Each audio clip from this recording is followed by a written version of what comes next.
বিসমিল্লাহির রহমানির রহিম। আসসালামু আলাইকুম। আমি তারানা, ক্রিয়েটিভিটি কিচেন কর্নার থেকে। ভিউয়ার্স, আজ আমি আপনাদের জন্য নিয়ে এসেছি একটি দরকারি রান্না সবসময় লাগে বা আচার বানাতে লাগে, অন্যান্য রান্না। আমি 3টা মশলা আজকে আপনাদেরকে তৈরি করে দেখাবো ব্লেন্ডারে। প্রথমে দেখাবো আচারের মশলা।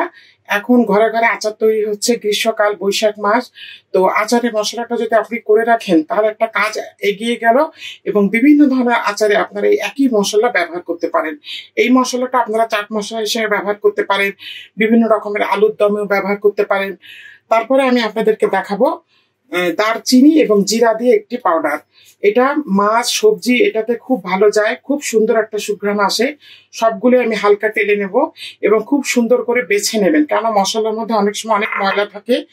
আর দেখাবো চিলি ফ্লেক্স। এখানে কিছু শুকনো ঝাল রেখেছি, এটা হচ্ছে ঝাল ছাড়া। যারা নতুন সংসার শুরু করেছেন, অনেকে চিলি ফ্লেক্স অনেকে হয়তো তৈরি করতে পারেন না, বা কনফিউশন থাকে কিভাবে চিলি ফ্লেক্স তৈরি করব। তো চিলি ফ্লেক্সটা আমি তৈরি করে দেখাবো। তো চলুন ভিউয়ার্স, কি কি লাগছে আমি দেখে নিই। প্রথমে দেখাবো আমি আচারের মশলা। আচার তৈরি করতে আমার প্রথমেই লাগছে জিরা। এখানে লাগছে, এটা খুব প্রয়োজনীয় জিনিস, মিষ্টি মৌরি। লাগবে কালো জিরা, লাগবে মেথি। মেথি খুব সামান্য দেবেন, কেননা মেথি বেশি দিলে তিতো হয়ে যায়। আমি খুব সামান্য পরিমাণে ব্যবহার করব। বিট লবণটা আপনারা ইচ্ছা করলে দিতে পারেন। তারপরে আমার লাগছে এখানে ধনিয়া পাউডার। ধনিয়াটা আমি আস্তটা আমাদের এখানে পাওয়া যায়নি, কেননা সবাই এখন গুঁড়া মশলা ব্যবহার করে, আস্ত ধনিয়াটা অ্যাভেলেবেল না। তা আপনারা আস্ত ধনিয়া দিয়ে যদি করতে চান আস্ত ধনিয়া করে নিতে পারেন। এখানে লাগছে শুকনো ঝাল। তারপরে এখানে আছে রাঁধুনি। দোকানে যে বললেই হবে যে আমাকে রাঁধুনি দেন, পাঁচফোড়নের মধ্যে থাকে। তারপরে এখানে আছে জয়ান বা আজওয়ান, অনেকে যেভাবে বলে। আচ্ছা, প্রথমে আমার আচারের মশলা তৈরি করতে কি কি লাগবে সেটা আমি বলছি। ধনিয়ার গুঁড়া, শুকনো ঝাল, রাঁধুনি, জয়ান, এখানে আছে গোটা সরিষা, গোলমরিচ, জিরা, মিষ্টি মৌরি, কালো জিরা অল্প, মেথি অল্প পরিমাণে লাগবে। আমার লবণ একটু দিতে পারেন, আর বিট লবণ। আর চিলি ফ্লেক্স তৈরি করতে লাগবে শুকনো ঝাল। আর এটা হলো যে সবজি মশলায় বা মাছের মশলা তৈরি করতে লাগবে জিরা এবং দারচিনি। তো চলুন আমরা এই মশলাগুলোকে ভেজে গ্রাইন্ড করে নিই। ভিউয়ার্স, মশলা তৈরি করার আগে আমি একটু ব্লেন্ডারের সাথে পরিচয় করে দিতে চাই। সবসময় ভালো ব্র্যান্ডের ব্লেন্ডার ব্যবহার করবেন, নাহলে দেখা যাবে আপনি মশলা গুঁড়ো করলেন আবার আপনাকে ওটা চালা লাগলো। আমি যে গ্রাইন্ডারটা ইউজ করি এটা একটু ভালো ব্র্যান্ডের গ্রাইন্ডার, 1000-এর উপরে ওয়াট, 1300-1400 এরকম হবে। তো একটা ব্লেন্ডারে 4টা জার থাকে, এরকম একটা জার থাকে। এই জারে আমরা সাধারণত আদা রসুন পেস্ট করে থাকি, পেঁয়াজ, যে কোনো পানি জাতীয় জিনিস।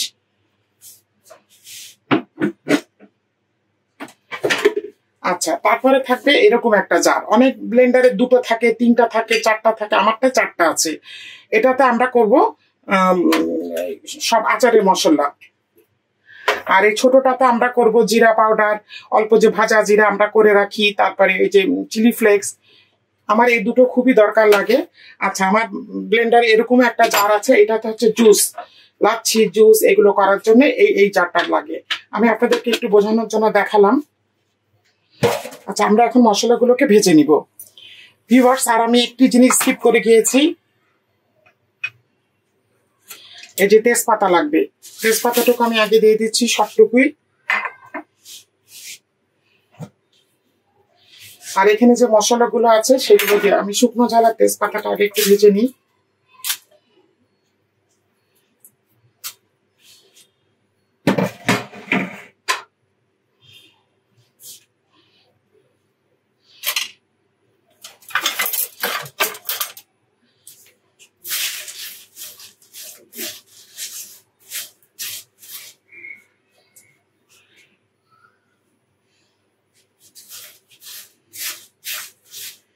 মশলা যদি দেখেন আপনার বাসায় অনেক মশলা রয়েছে, হয়তো নষ্ট হয়ে যাচ্ছে, তখন আপনারা করবেন কি, বেশি করে বানিয়ে রাখবেন। আপনারা এগুলো রোদেও শুকিয়ে নিতে পারেন, আবার এইভাবে হালকা তেলেও নিতে পারেন। কিন্তু একটা কথা মনে রাখবেন, মশলা কিন্তু বেশি ভাজবেন না। বেশি ভাজলে কিন্তু মশলা তিতো হয়ে যায়। জাস্ট অল্প একটু, মানে জাস্ট একটু গ্রাইন্ডারে গ্রাইন্ড করার জন্য, একটু মুচমুচা হওয়ার জন্য, বা মশলাটা যাতে নষ্ট না হয়। তো এই ধরনের মশলা বানিয়ে আপনারা ছোট ছোট জিপলক ব্যাগে ভালো করে, মানে আপনার মুখাটা আটকিয়ে আপনার ফ্রিজে রেখে দেবেন। তাহলে হবে কি, ওই মশলার গন্ধটা অটুট থাকবে। গিয়েছে,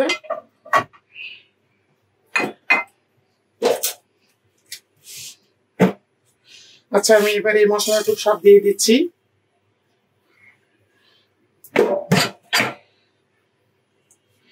মেথি আমি খুব সামান্য দিচ্ছি, এই যে এইটুক, জাস্ট একটু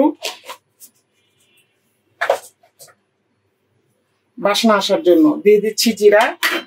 আর এখানে আছে মিষ্টি মৌরি, এটাও আমি দিয়ে দিচ্ছি। আর আচারের মশলা বানায় উপর থেকে কয়েকটা সরিষা দিয়ে দেবেন। ওইটা আচারটা তৈরি হওয়ার পরে, আগে না। তৈরি হওয়ার পরে, আগে তো আপনি দিবেনই, তৈরি হওয়ার পরেও আবার দিবেন, তাহলে দেখতে ভালো লাগে। এটা আপনার ইচ্ছা।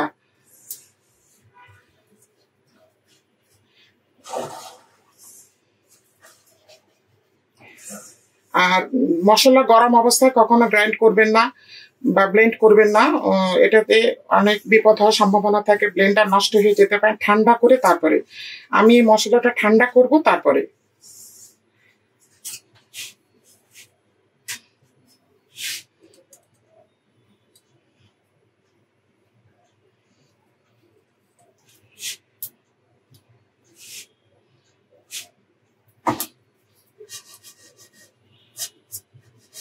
এই মশলাটা হয়ে গিয়েছে, আমি এটা গ্রাইন্ডারে ঢেলে নিচ্ছি।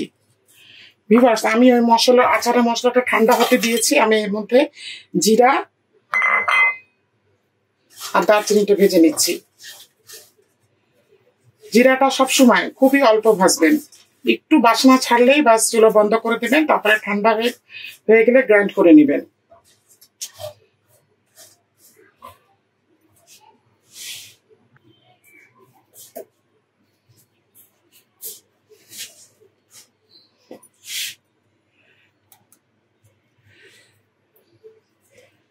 ভিউয়ার্স, এটা ঠান্ডা হতে থাক, আমি ততক্ষণ চিলি ফ্লেক্সটা করে নিচ্ছি।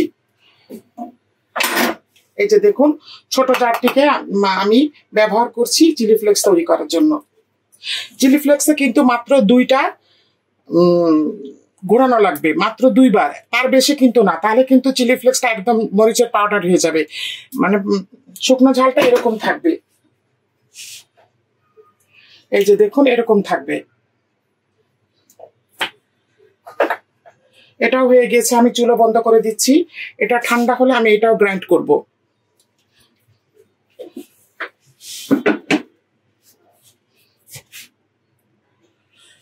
যে চিলি ফ্লেক্সটা হয়ে গিয়েছে, আমি 2 থেকে 3টা দিয়েছি, চালিয়েছি মেশিনটা। এই দেখুন, খুব সুন্দর চিলি ফ্লেক্স হয়ে গিয়েছে।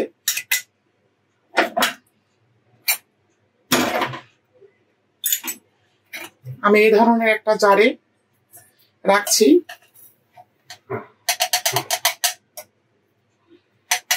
দেখুন, খুব সুন্দর চিলি ফ্লেক্স। যে কোনো মশলা, আপনার গরম মশলা বলেন, আচারের মশলা, চটপটি, এগুলো যদি তৈরি করা থাকে, তাহলে রান্না আপনার হাতের ব্যাপার। খুব তাড়াতাড়ি রান্না, হয়তো গেস্ট আসছে, আপনার মশলা তৈরি করা না, আপনি এখানে রান্না করবেন না মশলা তৈরি করবেন। তো মশলা যদি তৈরি করা থাকে, আপনার জন্য রান্না হয়ে যাবে ম্যাজিকের মতো। তো ভিউয়ার্স, এগুলো ঠান্ডা হোক, আমি 5 মিনিট পরে ফিরে আসছি।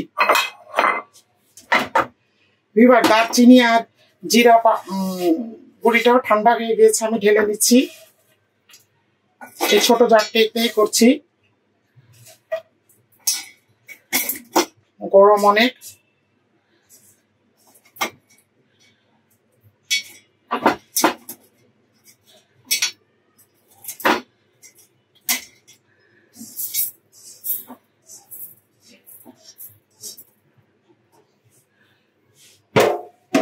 নিচে একটু ময়লা থাকে, ওইগুলো নেওয়ার দরকার নাই। তাহলে আমার, আর এটা হচ্ছে আমার আচারের মশলা, ঠান্ডা হয়ে গিয়েছে। দেখুন, যা যা করেছিলাম সবই দিয়েছি। এখন দিচ্ছি সামান্য একটু বিট লবণ, দেব একটু হলুদ পাউডার, এটা একটা রেডি মিক্স বলতে পারেন, 2-4 চামচ দিচ্ছি হলুদের পাউডার। এই সামান্য একটু দিচ্ছি মরিচের গুঁড়া। আর মোটামুটি সবই দেওয়া হয়ে গিয়েছে। আমি এখন এটাকে গ্রাইন্ড করব।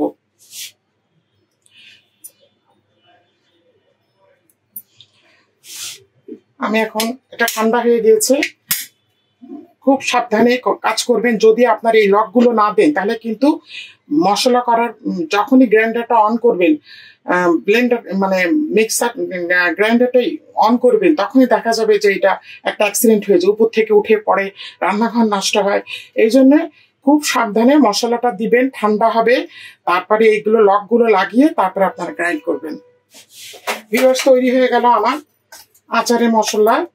তেজপাতাগুলো না একটু ছিঁড়ে ছিঁড়ে দিবেন ছোট করে, তাহলে দ্রুত হয়ে যাবে। আর অবশ্যই এই মশলা, যেই মশলা আপনি করেন না কেন, মাঝে মাঝে একটু ঘুরিয়ে দিবেন, তাহলে দ্রুত হয়ে যাবে। এবং মশলাটা খুব সুন্দর একটা অ্যারোমা আসছে। আমি যদি আপনাদেরকে একটু দেখাতে মানে একটু স্মেলটা নিয়ে আনতে পারতাম তাহলে খুব খুশি হতাম। এত সুন্দর একটা স্মেল আসছে যা বলার মতো না। ভিউয়ার্স, একটা কথা বলি, যে গরম মশলা বলেন, যে কোনো মশলা, তেহারি মশলা, বিরিয়ানি মশলা, এই ধরনের মশলাগুলো আজকাল সবাই প্যাকেটের মশলা ব্যবহার করে। অবশ্যই আপনারা প্যাকেটের মশলা ব্যবহার করবেন। যারা ওয়ার্কিং লেডি আছে, সময় নেয়, দ্রুত অফিস থেকে এসে রান্না করা লাগে, তখন আপনারা করবেন প্যাকেট মশলা ইউজ করতে পারেন, কোনো সমস্যা নেই। কিন্তু আপনি যদি একটা মশলা বাসাতে তৈরি করেন, আপনার বিভিন্ন ধরনের মশলা কিনে একটু ঝামেলা হয়, কিন্তু যদি করতে পারেন তাহলে আপনার একটা সৃজনশীলতার পরিচয় পাওয়া যাবে। এখন এটা আপনাদের ইচ্ছা। অবশ্যই একটা এয়ারটাইট কন্টেনারে রাখবেন। আমি আপনাদেরকে এখন জাস্ট দেখানোর জন্য খোলা কন্টেনার আমি আপনাকে দেখাচ্ছি। আর মশলা ঠান্ডা করে তারপরে আপনি ইয়েতে রাখবেন, কন্টেনারে রাখবেন। মশলা করার পর কিন্তু অনেকক্ষণ গরম থাকে, তো গরম অবস্থায় দেখুন খুব সুন্দর আচারের মশলা তৈরি হয়ে গিয়েছে। গরম অবস্থায় রাখলে মশলা ঘেমে যায়, এটা নষ্ট হওয়ার সম্ভাবনা থাকে। আপনি যদি রাত্রে করেন, সারা রাত আপনি কন্টেনারে রাখার দরকার নেই, পরের দিন আপনি কন্টেনারে রাখবেন। আচ্ছা, আমার আর একটা মশলা করা বাকি আছে, সেটা আমি করে দেখাচ্ছি। ভিউয়ার্স, আমি এখন দারচিনি আর জিরা যে পাউডারটা এখন করব, সেটা গ্রাইন্ড করছি। এটা ঠান্ডা হয়ে গিয়েছে। ছোট অল্প অল্প মশলা আপনারা যদি রান্নার আগে করতে চান, যে না আমি আমার অল্প লাগবে, তাহলে আপনারা এই ছোট জারটি ব্যবহার করবেন। এটাও কিন্তু খুবই কাজের। ভিউয়ার্স, আমার দারচিনি আর জিরা পাউডারটাও হয়ে গিয়েছে। এটারও খুব সুন্দর একটা স্মেল এসেছে। যখন পাউডার মশলা ঢালবেন, নিচে একটা প্লেট নিয়ে নেবেন, তাহলে হয় কি ওই মশলা নষ্ট হয় না, নাহলে দেখা যায় যে এই পাশে ও পাশে ছিটে পড়ে। এই যে এটার কালারটা দেখেন কত সুন্দর এসেছে। এটাতে কিন্তু অন্য কোনো কিছু দিবেন না, শুধুমাত্র দারচিনি এবং জিরা। খুব সুন্দর হয় আপনার বিভিন্ন ধরনের সবজি, বিশেষ করে মাছে, তারপরে মুরগিতে এই ধরনের মশলা খুবই একটা সুন্দর টেস্ট নিয়ে আসে। বাজারের মশলা কিন্তু অনেক এক্সপেন্সিভও।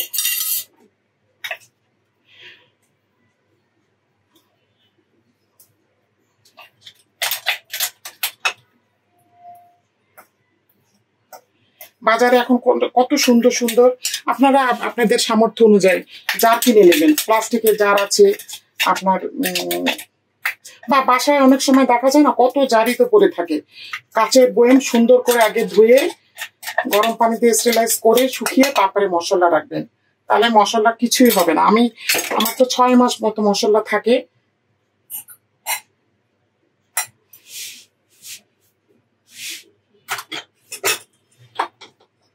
এই ধরনের জারগুলো কিনে নিতে পারেন, বেশি দাম না, আপনার অল্প দাম।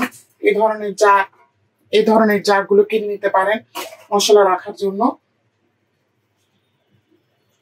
আবার এই ছোট ছোট প্লাস্টিকের জারও আছে, এই ধরনের জারও কিনতে পারেন, 10 টাকা এরকম দাম। আপনারা এই ধরনের জারে মশলা রাখবেন। তো আমার দারচিনি এবং জিরার পাউডারটাও তৈরি হয়ে গেল। এই ধরনের দেখুন কতটুকু সময় লাগলো, আধা ঘন্টার মধ্যে কিন্তু আমার 3টা মশলা তৈরি হয়ে গিয়েছে। আপনারা যদি আমার কাছে আরো মশলা দেখতে চান, যেমন বিরিয়ানি, তেহারি, চটপটির মশলা, মাছের মশলা, আমি সবই আপনাদেরকে এক এক স্টেপ বাই স্টেপ করে দেখাবো, আমাকে কমেন্ট বক্সে জানাবেন। এখন আমি এগুলো আপনাদেরকে পরিবেশন করে দেখাবো। ভিউয়ার্স, তৈরি হয়ে গেল আমার 3 রকমের মশলা। এটা হচ্ছে আমার আচারের মশলা, দেখুন কতখানি হয়েছে, প্রায় আমার 6 মাস মতো হয়ে যাবে। বিভিন্ন ধরনের আচার বানালে আচারের মশলাটা যদি আপনি এগিয়ে রাখেন তাহলে আচারটা খুব সহজে বানানো হয়ে যায়। এখানে আছে চিলি ফ্লেক্স, এখানে আছে আপনার জিরা এবং মরিচ গুঁড়া, জিরা এবং দারুচিনি গুঁড়া। তো ভিউয়ার্স, আমার এই ভিডিওটি যদি আপনাদের ভালো লেগে থাকে, এই মশলার ভিডিওটি, অবশ্যই আমাকে একটি লাইক দিবেন, কমেন্ট করবেন, সাবস্ক্রাইব করবেন। যারা ইউটিউব চ্যানেল থেকে দেখছেন তারাও সাবস্ক্রাইব করবেন। যারা আমার ক্রিয়েটিভিটি কিচেন কর্নারের ফেসবুক পেজ থেকে দেখছেন তারা ফলো দিবেন, দোয়া করবেন। আগামীতে ফিরে আসবো আবারও নতুন একটি রেসিপি নিয়ে। আল্লাহ হাফিজ।